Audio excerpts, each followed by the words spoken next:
ওসমান হাদির মৃত্যুর জন্য দায়ী সম্পূর্ণভাবে বাংলাদেশের অন্তর্বর্তীকালীন সরকার। কোন সভ্য দেশে এই রকম বর্বরচিত ঘটনা করতে পারে না। কাজেই বাংলাদেশে যেটা চলছে এটা জঙ্গলের রাজত্ব বললেও খুব কম বলা হয়। নির্বাচনের মুখে ফের উত্তাল বাংলাদেশ। ওসমান হাদির মৃত্যুর পর বিক্ষোভের ঢেউ আছড়ে পড়েছে পড়শি দেশে। অগ্নিসংযোগ, ভাঙচুরের ঘটনা প্রথম আলো, দ্য ডেইলি স্টারের মতো প্রথম সারির সংবাদ মাধ্যমের অফিসেও। এই সহিংসতার ঘটনার পিছনের কাণ্ডারি কারা? কথা বলবো, আলোচনায় রয়েছেন সাংবাদিক অর্ক ভাতুরী। দাদা, ওসমান হাদির মৃত্যু পরবর্তী যে পরিস্থিতি আমরা বাংলাদেশে দেখছি, যেভাবে বিক্ষোভ হচ্ছে, উত্তাল একেবারে বাংলাদেশ, এই পরিস্থিতিটাকে কিভাবে ব্যাখ্যা করবে? এটা দুটো বিষয়। প্রথমত একটা হচ্ছে যে ওসমান হাদির যে হত্যা, এটা তো একটা বড় ঘটনা নিঃসন্দেহে, কিন্তু ওসমান হাদির মৃত্যুর জন্য দায়ী সম্পূর্ণভাবে বাংলাদেশের অন্তর্বর্তীকালীন সরকার। ওসমান হাদি গুলিবিদ্ধ হয়েছেন বেশ কিছুদিন আগে, তারপরে কিন্তু এতগুলো দিন কেটে গিয়েছে, এখনো পর্যন্ত ওসমান হাদির হত্যাকারীদেরকে বাংলাদেশের অন্তর্বর্তী সরকার গ্রেফতার করতে পারেনি। এবং আমরা এটাও দেখছি যে যখন সম্পূর্ণ অন্তর্বর্তীকালীন সরকারের অপদার্থতা সামনে চলে আসছে, বিভিন্ন সাংবাদিকরা তারা নিজেরা সিসিটিভি ফুটেজ দিচ্ছেন যে ওসমান হাদির সম্ভাব্য হত্যাকারীকে তারা চিহ্নিত করছেন, যারা বাইকে করে এসে গুলি করে পালিয়ে গিয়েছিল। তা সত্ত্বেও বাংলাদেশের অন্তর্বর্তীকালীন সরকার ওসমান হাদির হত্যাকারীদেরকে গ্রেফতার করতে পারছেন না। অন্যদিকে একদল বিক্ষোভকারী যারা মারাত্মক রকমের কট্টর দক্ষিণপন্থী ধর্মীয় মৌলবাদী শক্তির মদতপুষ্ট, তারা অন্তর্বর্তীকালীন সরকারকে দায়ী না করে, অন্তর্বর্তীকালীন সরকারের বিরুদ্ধে আন্দোলন না করে, তারা প্রথম আলো, ডেইলি স্টারের মতো রেপুটেড সংবাদ মাধ্যমের ওপর আক্রমণ করছে। এটা চরম লজ্জার। প্রথম আলো এবং ডেইলি স্টার বাংলাদেশের বাংলা এবং ইংরেজি ভাষায় প্রিন্ট মিডিয়ার ক্ষেত্রে সবচাইতে ভালো, আন্তর্জাতিকভাবে স্বীকৃত দুটো সংবাদ মাধ্যম। তাদের অফিসে হামলা করা হচ্ছে। ডেইলি স্টারের অফিসের ভেতরে সাংবাদিকরা ছিলেন, তা সত্ত্বেও আগুন লাগিয়ে দেওয়া হলো। এগুলো বর্বরতার চূড়ান্ত। এবং এটা নিশ্চিতভাবে, মানে খুব স্পষ্টভাবে বলতে চাই, বাংলাদেশে এখন যে ঘটনাটা ঘটছে, হাসিনার স্বৈরতন্ত্রের অবসানের পর বাংলাদেশে একটা নতুন ইসলামো ফ্যাসিস্ট একটা রাজত্ব কায়েম হয়েছে। বাংলাদেশ মবের রাজত্ব চলছে এবং এটা প্যাথেটিক। আমরা দেখলাম যে ময়মনসিংহের একজন হিন্দু মানুষ, তার বিরুদ্ধে অভিযোগ করা হলো তিনি নাকি ধর্ম অবমাননা করেছেন, তাকে খুন করা হলো। খুন করার পর তাকে ঝুলিয়ে দেওয়া হলো এবং আগুন জ্বালিয়ে দেওয়া হলো তার শরীরে। কোন সভ্য দেশে এই রকম বর্বরচিত ঘটনা করতে পারে না। এটা পৈশাচিক ঘটনা নয়, কারণ পশুরা এতটা নৃশংসতা তাদের নেই। বাংলাদেশে সেই জিনিস ঘটছে। এবং এই কথাটাও আরো খুব স্পষ্ট করে বলতে চাই, জুলাই গণ অভ্যুত্থান এবং তার আগে শেখ হাসিনার স্বৈরতান্ত্রিক শাসনের বিরুদ্ধে যারা সবচাইতে বেশি প্রতিবাদে মুখর ছিলেন, তাদের একজন নিউ এজ পত্রিকার সম্পাদক, বাংলাদেশের সর্বজনশ্রদ্ধেয় সাংবাদিক নুরুল কবির। গতকালে যারা এই ভ্যান্ডালিজম করেছে, তারা নুরুল কবিরকে পর্যন্ত তারা মারধর করেছে। আমি দেখছিলাম ডেইলি স্টার অফিসে তারা যেখানে ভাঙচুর করছে, সেখানে বাংলাদেশের জুলাই আন্দোলন নিয়ে বোর্ড ছিল, সেই বোর্ডও তারা ভেঙে দিয়েছে। কাজেই বাংলাদেশে যেটা চলছে এটা জঙ্গলের রাজত্ব বললেও খুব কম বলা হয়। এটা একটা বিভৎস নব্য ফ্যাসিবাদী শাসন এই মুহূর্তে বাংলাদেশে কায়েম হয়েছে।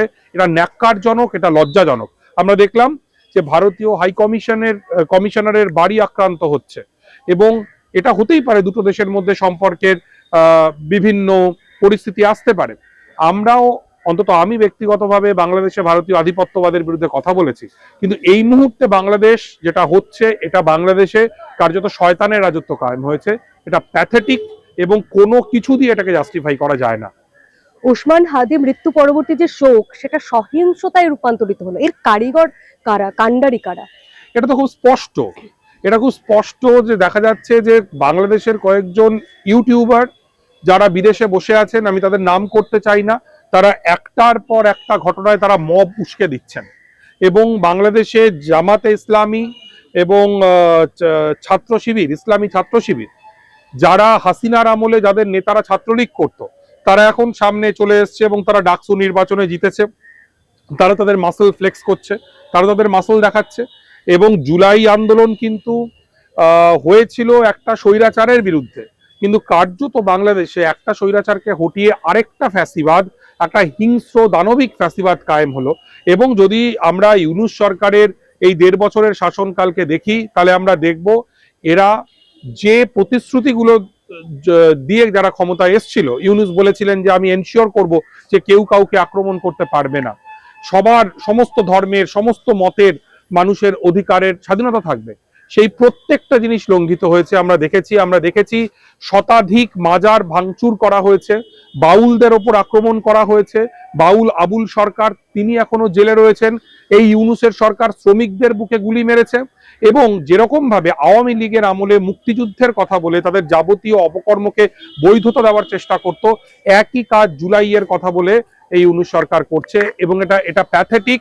এবং আমি বাংলাদেশের সাধারণ মানুষের একজন তুচ্ছ বন্ধু হিসেবে, বাংলাদেশের রাজনৈতিক পরিস্থিতির একজন অবজারভার হিসেবে আমি খুব স্পষ্টভাবে বলতে চাই যে এটা কিন্তু দীর্ঘস্থায়ী হবে না এবং এই ফ্যাসিস্টদের যে শেষ পরিণতি সেটা ভয়ঙ্কর হতে চলেছে। এই যে বাংলাদেশের নির্বাচন পূর্ববর্তী অস্থিরতা, প্রশাসন কেন আটকাতে পারছে না? প্রশাসন আটকাতে পারছে না, আটকাতে চাইছে না, আমার কাছে তো এটাই আমার কাছে একটা খুব গুরুত্বপূর্ণ প্রশ্ন। আমরা জানি যে 25শে ডিসেম্বর তারেক রহমান তিনি দীর্ঘদিন লন্ডনে থাকার পর তিনি দেশে ফিরবেন বলে তিনি ঘোষণা করেছেন। আমরা জানি যে তারেক রহমান আসার পর বাংলাদেশের সব জনপ্রিয়তম দল বিএনপি, তাদের পক্ষে একটা মোমেন্টাম আসার কথা এবং পরিস্থিতি দেখে মনে হচ্ছে যে তারেক রহমানের বাংলাদেশে আসা বন্ধ করতে, নির্বাচন বানচাল করতেই পরিকল্পিতভাবে বাংলাদেশে এই ধরনের অ্যানার্কি তৈরি করা হচ্ছে। এবং এটাও খুব গুরুত্বপূর্ণ, হাসিনার বিরুদ্ধে যে গণক্ষোভ তার মূল কারণটা ছিল কিন্তু নির্বাচন।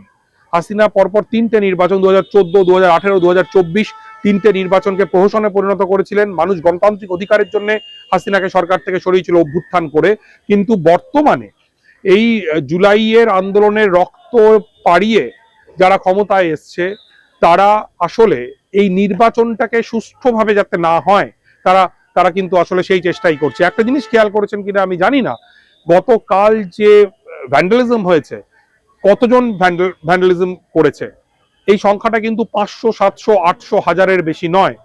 যদি সরকার চাইতো তারা কিন্তু অবশ্যই এই সন্ত্রাসীদেরকে কঠোরভাবে ডিল করতে পারতো, তাড়িয়ে দিতে পারতো, কিন্তু আমরা তেমন কিচ্ছু দেখিনি।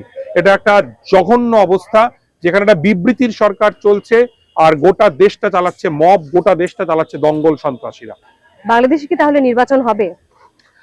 আমি আশা করতে চাই যে বাংলাদেশের রাজনীতির একজন অবজারভার হিসেবে নির্বাচন হবে এবং বিএনপি সহ বিভিন্ন রাজনৈতিক দলের নেতারা বলছেন তারা কনফিডেন্ট, বামপন্থীরাও বলছেন নির্বাচন হবে এই আশা করতে চাই, কিন্তু পরিকল্পিতভাবে নির্বাচন বানচাল করবার উদ্দেশ্যেই বাংলাদেশে এই ধরনের পরিস্থিতি সৃষ্টি করা হচ্ছে। প্রথম আলো, ডেইলি স্টারের মতো প্রথম সারির সংবাদ মাধ্যম আক্রমণের শিকার, একেবারে অগ্নিসংযোগ, ভাঙচুর, সংবাদকর্মীও ছিল অফিসের মধ্যে, যেমনটা তুমিও বললে। অন্তর্বর্তীকালীন সরকার সংবাদ মাধ্যমকেও সুরক্ষা দিতে তাহলে কি ব্যর্থ? সংবাদ মাধ্যমের যে স্বাধীনতার কথা বলা হয় সেটাতে পুরোপুরি অন্তর্বর্তীকালীন সরকার ব্যর্থ? অন্তর্বর্তীকালীন সরকার সার্বিকভাবে ব্যর্থ, সংবাদ মাধ্যমের সুরক্ষা দিতে ব্যর্থ, সাধারণ মানুষের জানমালের নিরাপত্তা নিশ্চিত করতে পারছে না এই সরকার। আমি বললাম একটু আগে যে বাউলদের ওপর হামলা হয়েছে, মাজারে হামলা হয়েছে, শ্রমিকের বুকে গুলি চলেছে। সার্বিকভাবে কিছুদিন আগে বিএনপির একজন নেতা তার উপরে আক্রমণ হয়েছে। সার্বিকভাবে ওসমান হাদি, তার সঙ্গে বাংলাদেশে আমাদের বন্ধুদের রাজনৈতিক মতপার্থক্য থাকতে পারে, কিন্তু ওসমান হাদি ঢাকা 8 আসনের একজন প্রার্থী, তাকে বাঁচাতে পারলো না এই সরকার কি নিজেকে বাঁচাতে পারবে? এই সরকারে যারা বসে রয়েছেন কিছু এনজিও করার লোক বা ইত্যাদি, তারা নিজেদেরকে কি বাঁচাতে পারবেন? আমি খুবই সংশয়ে রয়েছি সেটা নিয়েও, যে এই সরকারের পরিণতি কি হতে যাচ্ছে। এই সরকার যদি নিজেদের একটা সম্মানজনক সেফ এক্সিট চায় তাহলে তাদের উচিত অবিলম্বে অ্যানার্কি বন্ধ করা এবং বাংলাদেশকে ফেব্রুয়ারি নির্বাচনের দিকে সুষ্ঠুভাবে নিয়ে যাওয়া।